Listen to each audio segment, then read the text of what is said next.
یقین کرنا ہے تو صرف اللہ پر کریں۔ تجھے سکل کس نے دی؟ تجھے جوان کس نے کیا؟ تجھے روز کھلاتا کون ہے؟ تیرے دکھ تیرے اوپر آنے سے پہلے کون ختم کر دیتا ہے؟ رزق کا وعدہ کس نے کیا؟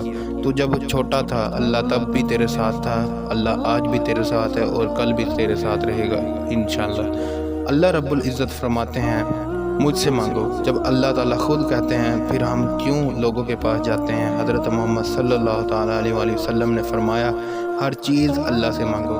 صحابہ کرام نے فرمایا حضور کیا چیز؟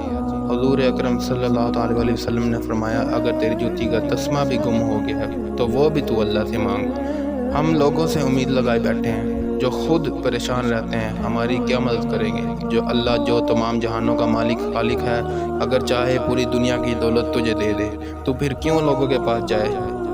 بس اللہ ہی ہے، ہر جگہ نظر اٹھا کر دیکھ تو بس اپنی اوقات کو نہ دیکھ، اللہ سے مانگ، اور جس سے مانگ رہا ہے اس کو دیکھ، اس کی رحمت کو دیکھ، اور اللہ سے جب بھی مانگو دنیا اور آخرت دونوں کی بھلائی مانگو۔ کامیابی تجھے صرف اللہ کی ذات ہی دے سکتی ہے، اور اپنے آپ کو نہ کوس، تو جو ہزاروں سے بہتر ہے تجھے نہیں پتہ۔ اگر تو کامیابی چاہتا ہے تو صرف اللہ پر توکل کر اور اللہ سے ہی مانگ، اللہ تیرے کاموں کے لیے کافی ہو جائے گا۔